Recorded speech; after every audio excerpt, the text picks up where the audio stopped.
the trading post. You must learn, flip cards, comics, profits you earn. Rookies to legends, we break it all down. Teaching you the hustle that runs this town.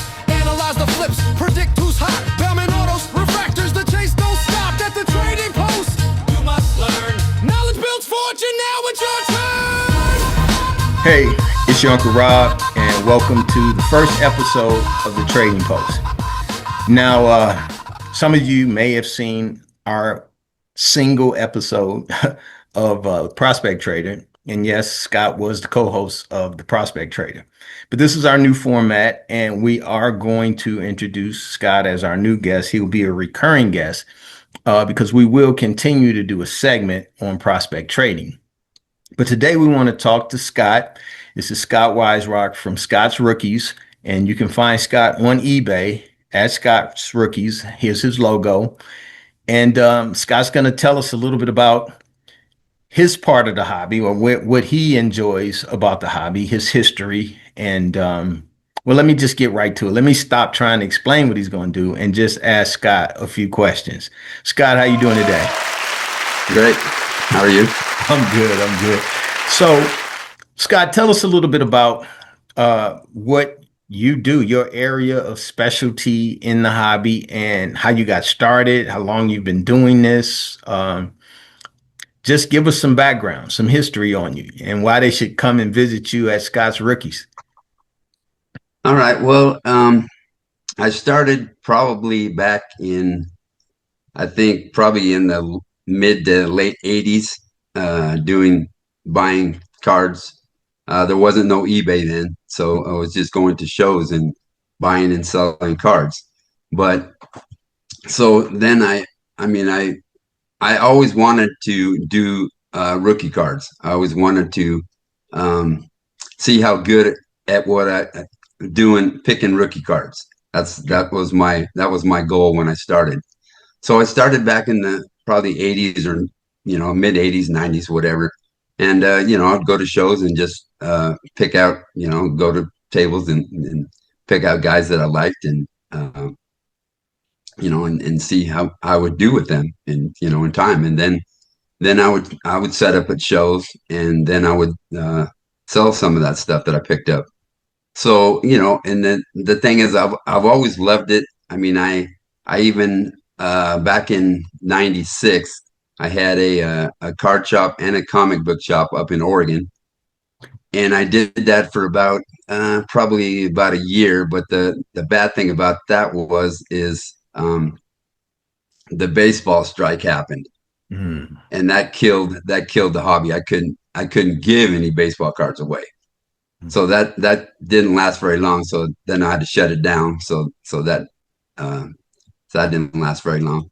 But I've always been a person that liked rookie cards, and the best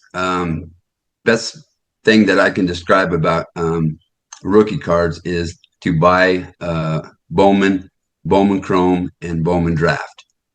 Okay, and the Bowman usually comes out first of the year, then the Bowman Chrome comes out in the middle of the year, and then the Bowman Draft comes out around Christmas time at the end of the year. Okay. So it's always been fun for me and a challenge to try to pick guys where you can make money on them. I always try to get the guys that that nobody's talking about. I try to get them as early as I can. But one thing that you should know is when the product first comes out, you do not want to buy right away, because normally it takes about 3 weeks to a month, and then the product, the players drop down a little bit where they're priced where you can buy them at a better price. Okay. So so that's what I like to do. I like to wait a little bit before I buy when the new product comes out. Yeah. So Scott, let's go back a little. I mean, so it sounds like there's been a lot of learning, a lot of development since the 80s. I mean, that's a lot of picking. Tell me what you've learned. I mean, obviously you've learned that you want to limit your, I guess, investments to a specific brand. You picked the Bowman brand. Is there a reason why? Can you tell me over time? Have you ever tried any of the other like Upper Deck or any of the other brands? Well, the thing about it with the Bowman and Bowman Chrome and the Bowman Draft is um, most of the time it has the players that I'm looking for. Sometimes a lot of these guys will not have another card in a different product. Mm, Once in a while, I'll look at Flawless, which I like Flawless, but it's an unlicensed product. mm, I mean, they do sell when the guy gets hot. The cards will sell, but a lot of people don't like unlicensed product. And gotcha. Bowman, and Bowman Chrome and Bowman Chrome Draft or is a licensed product. So So it that's sounds why I like like. they have the monopoly on Yes. the more premium players or the ones that you're looking at. So how do you determine who you look at? I mean, how do you determine what guy is a good guy to try to invest in? Um, well, the thing is, what I normally do when a product's getting ready to come out, I'll go on the checklist. I'll check the checklist, and I'll go down the checklist, and I'll look at every guy. I'll pull up every guy, and then I'll look on eBay. Well, no, I look at their stats first. So I go on and punch their name in, and then I pull up their stats. And they don't have any stats yet, but it'll say, how big they are, how tall they are, how old they are. I mean, I look at all those kind of things too, and then I decide who I'm going to pick. I mean, a lot has to do with age. I like getting younger guys. The Because the thing is, when the guys get drafted, they so you'll get high school guys and you'll get college guys. Most of the time they start them like in A ball or rookie ball, and if you'll have a college guy that's like 22 years old, and if he starts at rookie ball, A ball, and he only hits 220, that's I mean that's not a guy that I want to buy.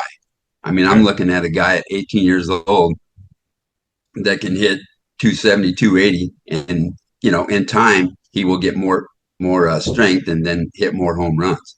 Okay. So that's really, I mean, I like the guys that are younger. Yeah.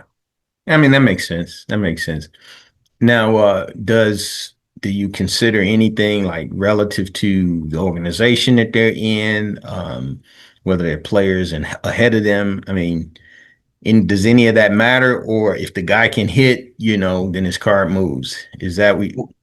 Yeah, I mean, I don't really look at that. I mean, the thing is what happens a lot is sometimes a guy will be stuck behind somebody in the major leagues, and then they'll get traded.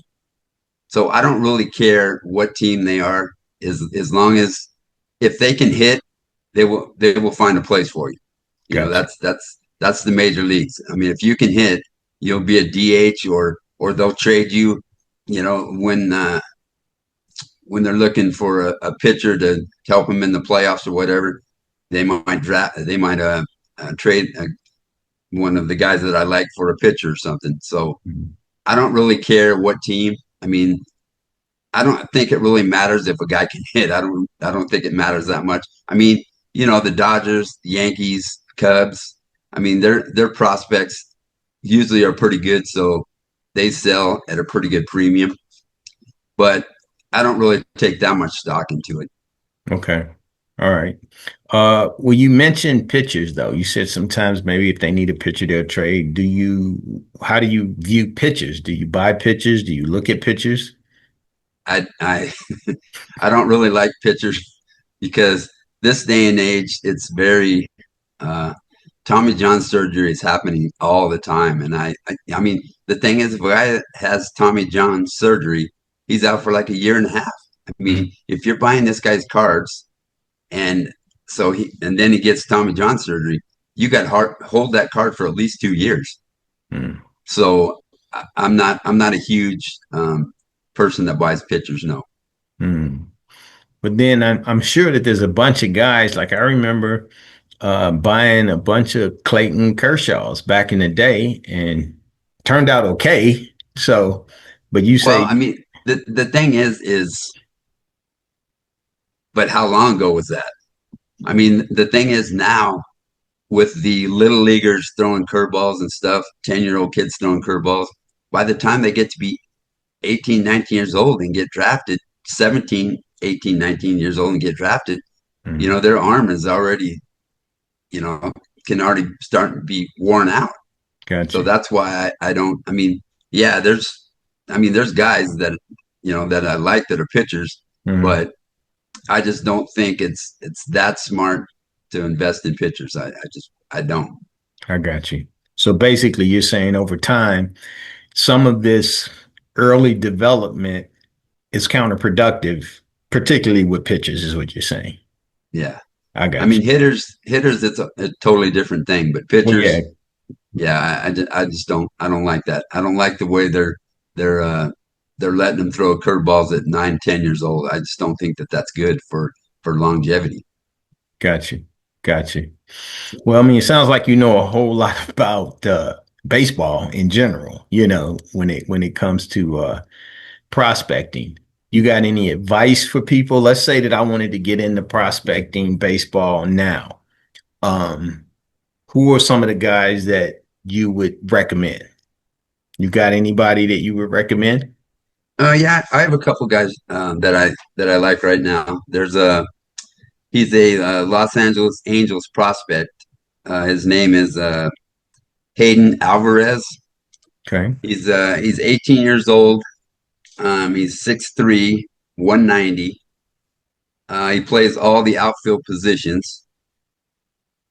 And in rookie ball this year, um, in 55 games, he had 5 doubles, 3 triples, 2 homers, and 26 RBIs.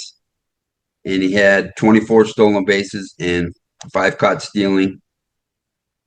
He struck out 41 times and walked 31 times. So, which, the 41 strikeouts to 31 walks for an 18-year-old kid is really not that bad. He ended up hitting 335. So they liked what he was doing. So they moved him up to Class A. That was in rookie ball. And so they moved him up to Class A, and he's played 18 games at Class A, 5 doubles, 16 RBIs, 8 stolen bases, and 4 caught stealing. So he can run also.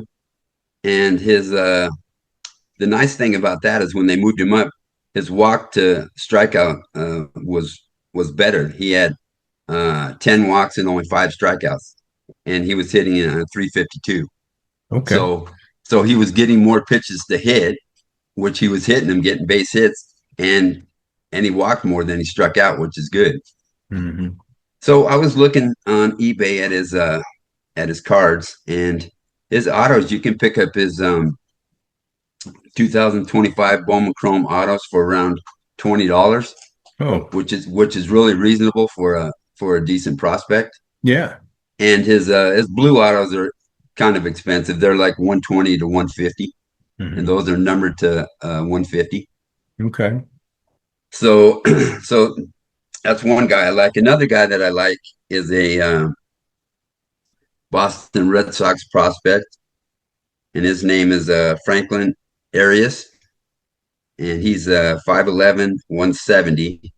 He's 19 years old, and he plays the infield. He's a shortstop, second baseman, and he played at 3 levels this year. Wow. So in Rook and in A ball, 19 games, he didn't have any home runs. He had 9 RBIs, um, walked 6 times, struck out 12, and he hit 346. So they thought enough of him to move him up. So then he played 87 games at Class A Advanced. He had 6 homers, 49 RBIs, um, 6 stolen bases, seven caught stealing. So he wasn't very good at stealing bases. Not yet. He's young, so he's not learning. Yeah, but very he's well. trying. Yeah, He's running. He's he's 13 running, but attempts. Yeah. right, right. So, and he had 32 walks and 35 strikeouts, and he hit 265. Then, so they figured, well, we might as well push him a little bit more. So they moved him up to Double A. He's only played 3 games, 1 home run, 4 RBIs, um, and 0 walks and 3 strikeouts. But he's hitting 333. But it's Mm. only 3 games, so that's not Yeah. too big of a sample size. But for a 19-year-old kid to hit Double A is Yeah. pretty good. Yeah. So Well, no. Well, what is his cards costing? his costs are a little bit more. His Bowman Chrome autos are between 50 and 70. Still not bad. Less than a hundred But dollars. his blues are a lot more. They're like 2 to 300, Yeah. and those are the ones that are numbered to 150. Yeah. But I mean, a lot of people, if you're just getting into the baseball part of it, to get an auto for under $100 on a guy that could possibly shoot up when he gets the call, that's not bad. A Well, and $50 card. and the thing is, Rob, the which I didn't talk about is the if you can't afford the autos, buy the numbered cards. I mean, I picked up. I mean, Hayden Alvarez. I mean, I've been picking up his number card for under $20. Yeah. I mean, $10, whatever number to 150, 200, 350. I mean, Mhm. all these numbered cards. And the thing is, people that come to the shows want autos or numbered cards. Right. That's what they want. I mean, the Bowman paper and the chromes will sell if a guy gets super hot, but sometimes it takes a while. Right. So you have to be very patient if you're buying paper and chrome. And that's probably more of an eBay sale or whatnot, or whatever people use, whatever Mm-hmm. platform sale anyway. Because Well, at the card shows, people are kind of looking for the higher end stuff, right? yes. Mm-hmm. Yeah. Yeah, and you really don't want to take up, which I'm learning over the years. It's taken me a long time to learn this, but the thing is, you don't really want to because the tables are so much more expensive than they were 20 years ago. Okay, Mhm. so you don't really want to put $3 and $5 cards in your case where it's going to take you, you know, a lot of cards to try to make your money back. Correct. To pay for your table and a hotel or whatever your expenses are for that show. Yeah, right. If you're traveling and you have expenses, you need the cards that have the margins in them so that you can make it Right, worth it. Yeah. right. Well, with that said, it's a good time for me to take a break for our sponsor and read what's happening here. This episode is brought to you by CollectaVerse, February 20th through 22nd, 2026 at the Ahern Hotel in Las Vegas. Friday night is VIP buyer's premiere. Then all weekend, it's family-friendly collectible experience with sports cars, Pokemon, TCG, comics, and memorabilia. There's a live podcast, live tournaments, and a fan zone. And vendor tables and space is limited and moving fast. So lock in your spot today at CollectaVerseExpo.com. That's CollectaVerseExpo.com.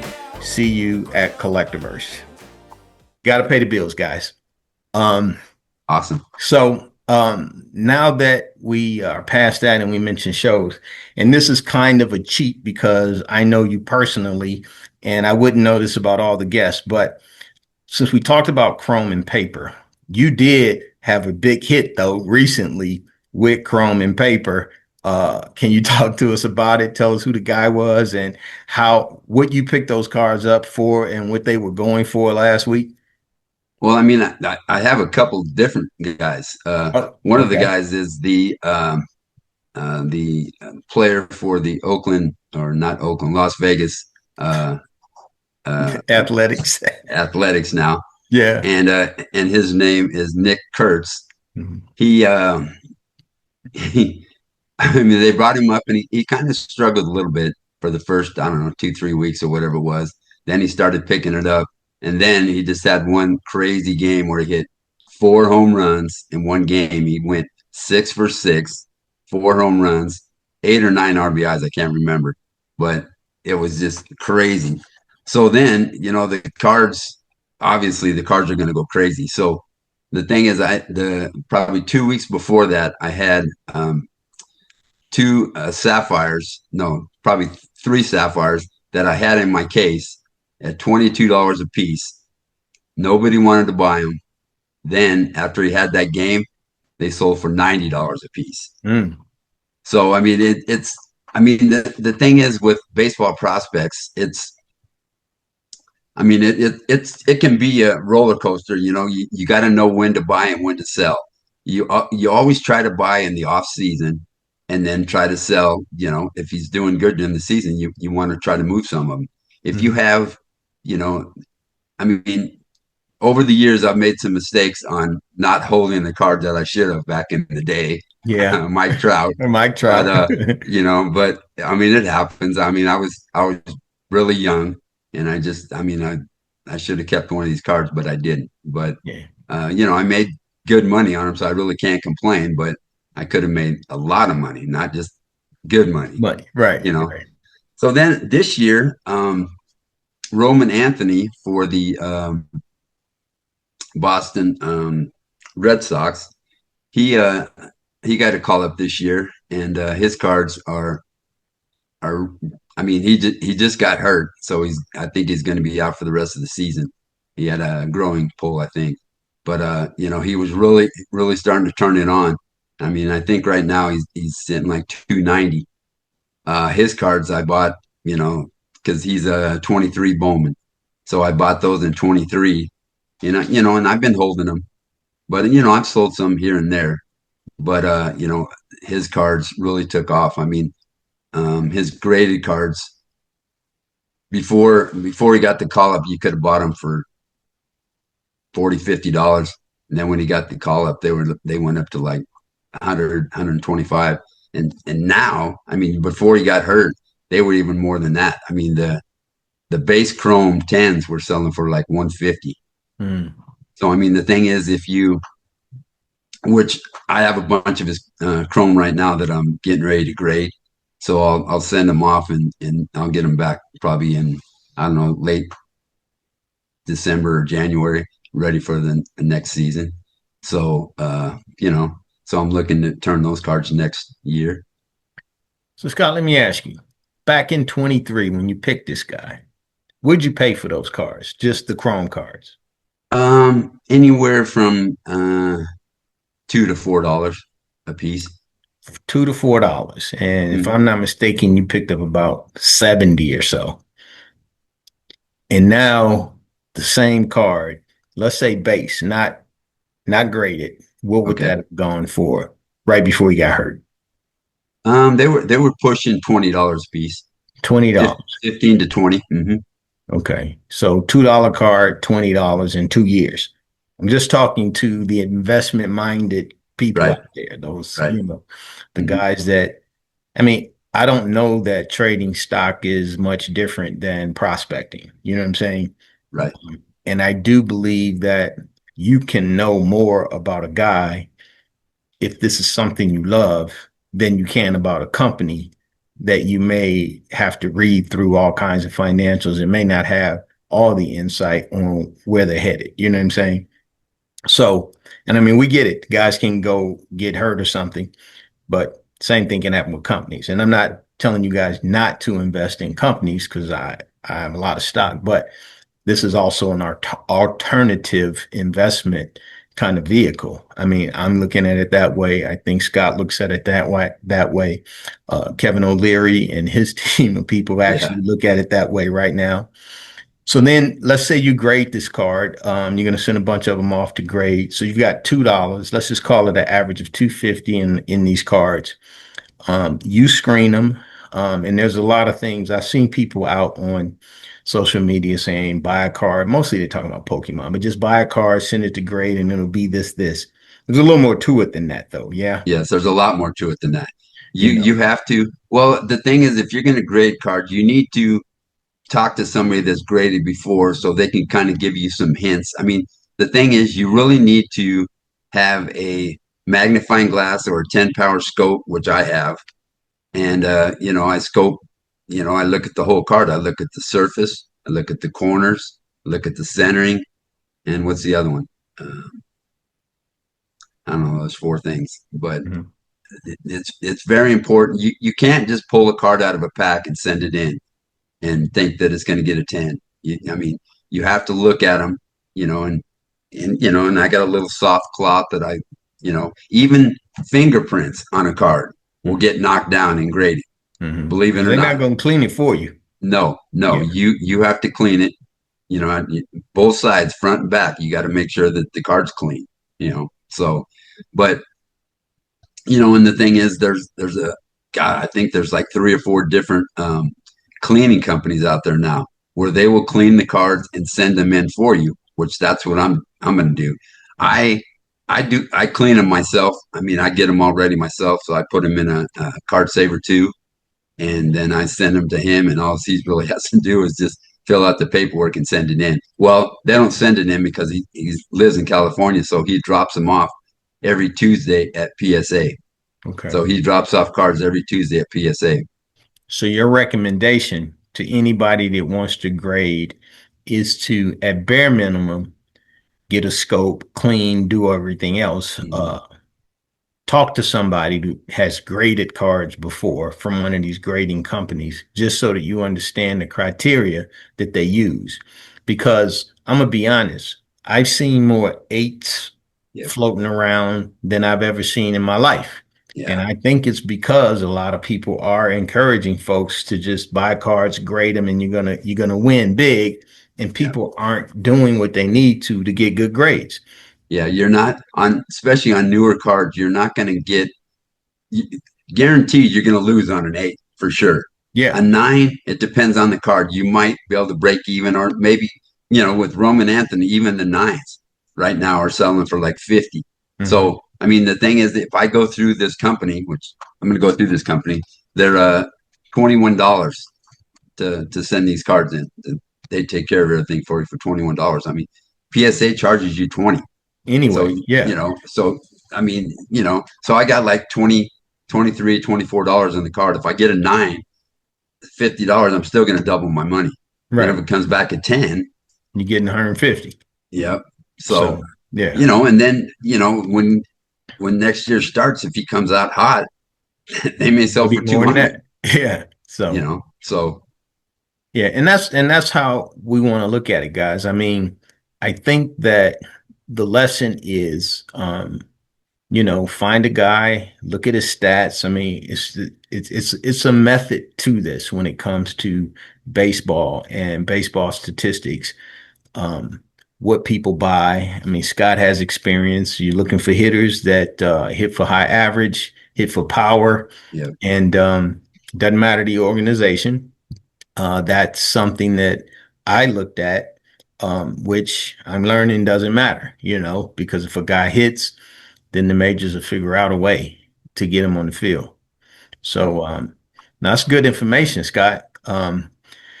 Talk to me about where people can find you and what you got going on. Well, you can find me on eBay. I mean, I've been listing as we speak. I've been listing. I think I have like 250 things up on eBay right now Mhm. under Scott's Rookies LLC. Okay. So you can find me there, and if you have any questions, you can ask me. I try to be very helpful. I mean, I see now even people bidding on my stuff. There's a lot of new people on eBay, you know, Yeah.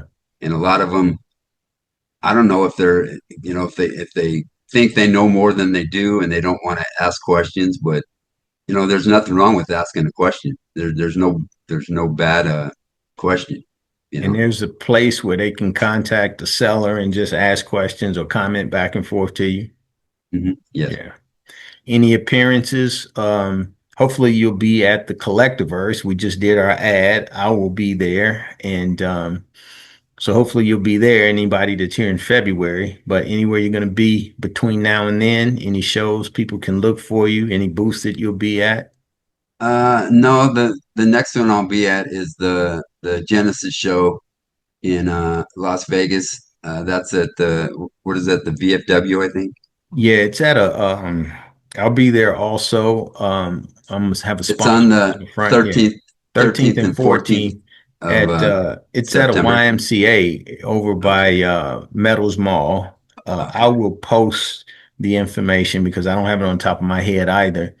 Okay. And I think we're sharing a booth at Rock Solid, the That Rock is Solid Card Show in it's at the that's Plaza Theater in Las Vegas, and that's October 17th, I think it is, 8th, uh, 17th and 18th.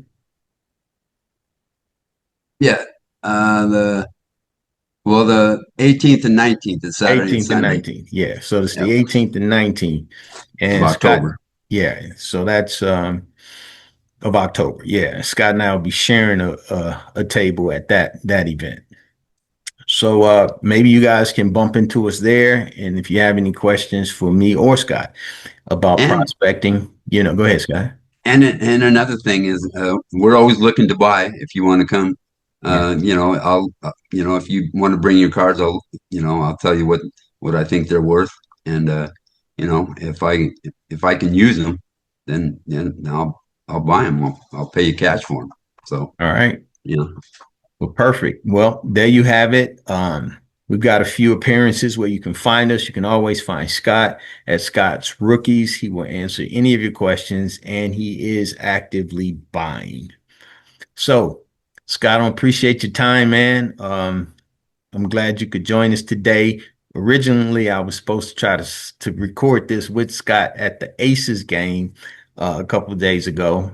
He didn't know we were going to try to record though, and something came up, so he couldn't make it. But we were up in the suites, and I thought it would be a good surprise for him. But oh, okay, yeah, I missed that. yeah, Bummer. we missed that, but we'll make it up. I just Okay. and when I'm talking about the Aces, so I'm rambling out. Y'all just gonna have to get it because that's my team. And see, I got all the bobbleheads except one, but it'll be coming to me on Sunday because I had somebody get me one. I gave them my tickets, so I got every bobblehead that they ever put out. We've been season ticket holders since day one, since they came to Las Vegas. So. Okay. Nice. Also, I found out, I know Sequoia Holmes, she used to play for them when they were the Stars. She'll be at CollectaVerse at this fan zone. She's already agreed to come. So my Aces That's awesome. connection is working. We may get a few more of them to Okay. show up there too. Yeah, But that'd be awesome. that's our time today. We appreciate you guys watching, and I'll see you next time on the Trading Post. All right. All right, Scott. Thanks, man. See you. All right.